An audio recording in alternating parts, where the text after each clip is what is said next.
আসতে কিছু অসুবিধা হয়নি তো? नहीं। না, আমার বড় খিদে পেয়েছে, একটু মদ মাথায় ঢালবো আর একটু খাবো। অনেকদিন মদ খাওয়া হয়নি। এহে রহা নেই যাতা।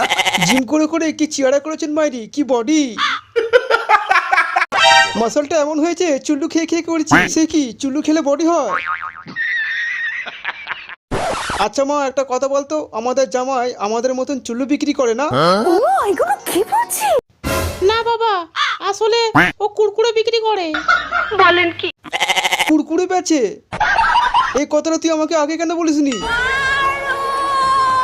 আমি তো ভাবলাম চুল্লু বিক্রি করে। अच्छा। ওরা তোমার সম্বন্ধে কি বলছে? তুমি নাকি চুল্লু বিক্রি করো না, কুড়কুড়ে বিক্রি করো? তুমি নাকি সেই ছেলেটা যে ট্রেনের মধ্যে ঘুরে ঘুরে কুড়কুড়ে বিক্রি করে? বলো দে, বলো, এইসব মিথ্যে বলো না। তাপস পাল, ওরা যা বলছে ঠিকই, আমি কুড়কুড়ে বিক্রি করি। দারুণ লজ্জার ব্যাপার। এই বাড়ি প্রত্যেকটা লোক জানতো তুই কুড়কুড়ে বিক্রি করিস। শালা আমি আর তাপস পাল জানতাম না। এটা হাস্যকর, হাস্যকর।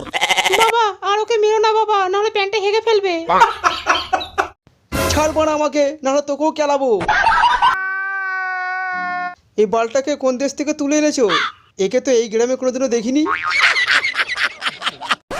আসলে বাবা আমার বন্ধু আমেরিকা থেকে এসেছে কুড়কুড়ে বিক্রি করবে বলে। ইস, মিথ্যে কথা। কাকিমা ভালো আছো? ভালো আছি, তুই কেমন আছিস বল? ভালো। এ আমার বন্ধু আর এটা আমার কাকিমা। क्या करूं फिर जॉब छोड़ दूं? কি বললি কাকিমা? দেখি স স স স স স। না না, আপনার যা বয়স কাকিমা বললে খারাপ লাগবে। বুঝো না এই ব্যাপারটা। তাই আজ থেকে আপনাকে আমি বৌদি বলে ডাকবো, সেক্সি বৌদি।